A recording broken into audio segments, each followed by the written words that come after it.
Question number 32. Usha and Asha are partners in a firm sharing profit in the ratio of 3:2.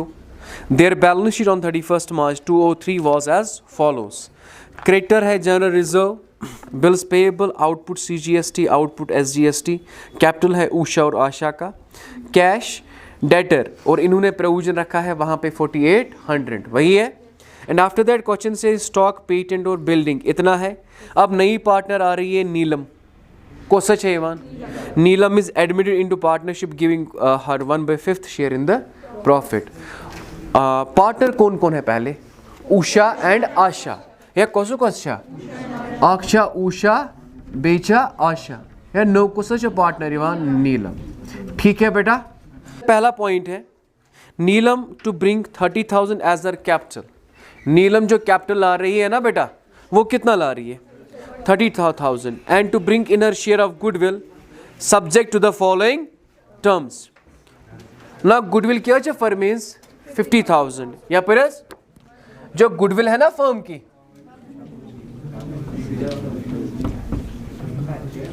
बेटा goodwill of firm कितना है बेटा? 50,000 है.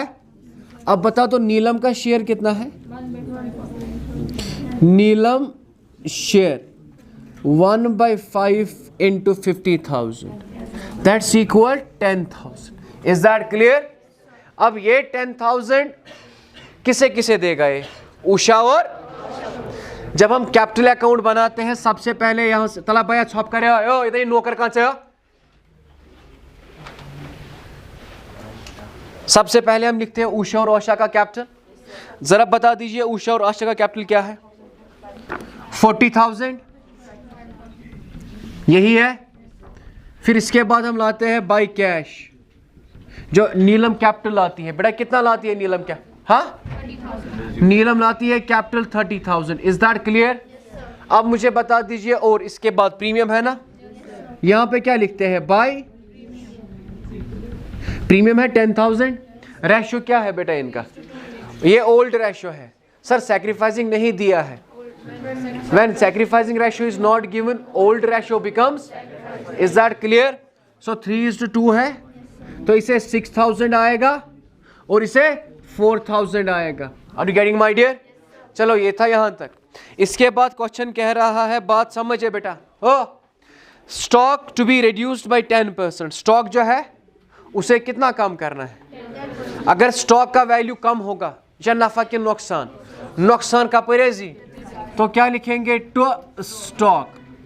बेटा वो 10% ऑफ कितना है? स्टॉक कितना है? 10% ऑफ बेटा 30,000. बेटा जल्दी, डोंट वेस्ट माय टाइम, जल्दी जल्दी बताए. ओके क्यों दिली छे क्यों गए फेल कचरी चपर टू स्टॉक चा 300. इसके बाद क्वेश्चन क्या कह रहे हैं? ये पॉइंट है बेटा. इस पॉइंट के लिए मैंने ये क्वेश्चन दिखा है. Provision for bad debt already हमने रखा है 4800. क्या रखा है?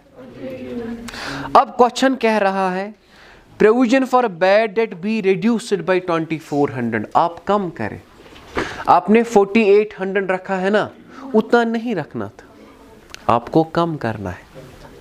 अगर कम करना है, देखो मैंने माना था 4800 पोंसु यम खेन में, मतलब मे दि दोस्तस पोंसु वजुम मे पाई 48 दिन सह वापस. तूत सह बद बापर यमो वो 48 खे सह कह 48 मज खे सह सिर्फ 2400. कूत खे तेल 2400 ना एक हिसाब में नफा. समझ आया? ये पॉइंट याद रखना बेटा. अगर प्रोविजन ना कम कर that is profit, that is gain again. तो यहां से हम यहां से लिखेंगे by provision for debtors. Is that clear? That is 2400. कितना? बात समझना माय डियर. कितना? अगर आपके क्वेश्चन में डेटर ऐसे लिखा है ना बेटा, कितना लिखा है डेटर? 48,000 लिखा है. जब आप बैलेंस शीट बनाएंगे, क्या बनाएंगे? उस वक्त आपको प्रोविजन क्वेश्चन में दिया है 4800, अब 4800 नहीं रखना है, 4800 में से आपने कम कितना किया 24, तो आपको 2400 यहाँ पे रखना है बैलेंस शीट में। पॉइंट समझना, ट्राई टू अंडरस्टैंड। 48,000 था प्रोविजन आपका, माइनस कितना किया था आपने 4800, देखो क्वेश्चन में है, क्वेश्चन में है ये। अब पॉइंट कह रहा है कि आपको इतना प्रोविजन नहीं रखना था, आपको प्रोविजन कम रखना है।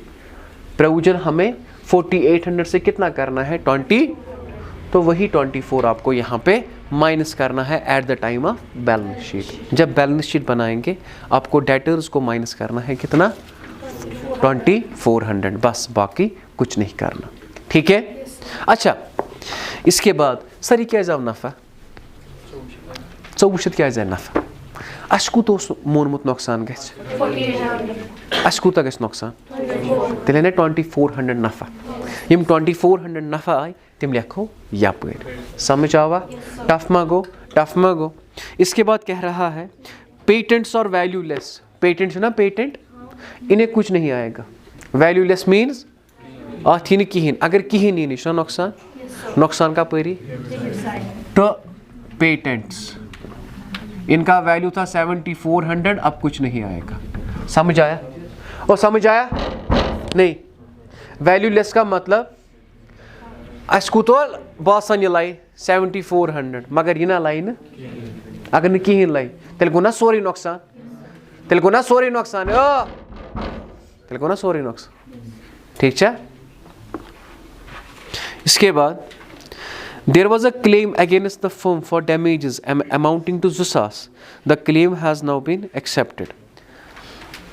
claim गई अस पे claim अख ए तु दरियो 2000 रुपये, युथु मे वुची claim कोच मे मान यह कर्ज अनरिकॉर्डेड लाइबिलिटी, अनरिकॉर्डेड लाइबिलिटी कहाँ से आती है तो क्लेम्स। बेटा याद रखना बेटा बैलेंस शीट में आएगी ये लाइबिलिटी, बैलेंस शीट में क्या आएगी कितना है ये।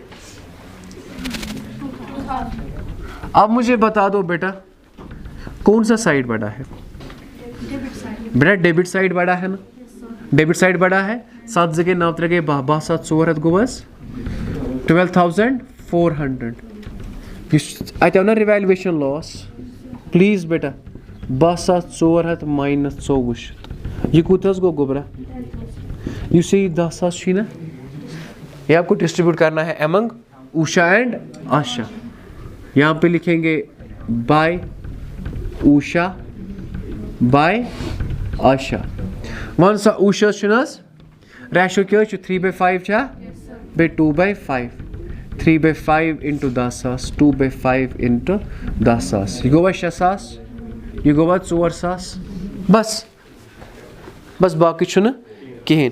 यह क्वेश्चन मकलो अति, क्या मकलो यह क्वेश्चन मकलो अति, था गोबरा नजर में प्लीज माय डियर, याद रखना, सिर्फ इस बात का ख्याल रखना जब आप क्वेश्चन बनाएंगे ना घर में, बैलेंस शीट इसे लाइबिलिटी लेना, और डेटर जब लेंगे ना बैलेंस शीट में, डेटर लेंगे ना बैलेंस शीट में 48,000 को माइनस करना 2400, ये आएगा आपको बैलेंस शीट में।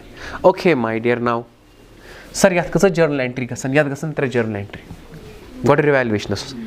ज़रा मुझे बताओ पहली जर्नल एंट्री जो होगी बेटा, प्लीज़ जो फर्स्ट जर्नल एंट्री होगी बेटा वो होगी revaluation account debit to stock account to patent to claims. गया हो गई वही, टफ मत लगा।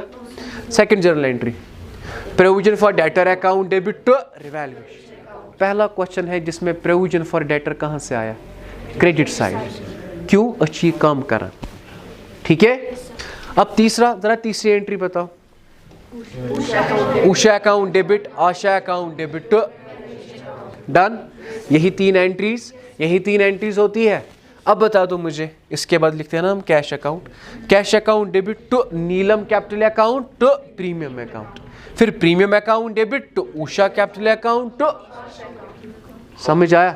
अगर रिजर्व होगा वो डिस्ट्रीब्यूट करेंगे, ये आपकी एंट्रीज है। क्वेश्चन आएगा, इसके बाद जर्नल आएगा बनाना, इसके बाद पहले जर्नल बनाना फिर बैलेंस शीट, कैपिटल भी बनाना है ना आपको, ठीक है, कंप्लीट।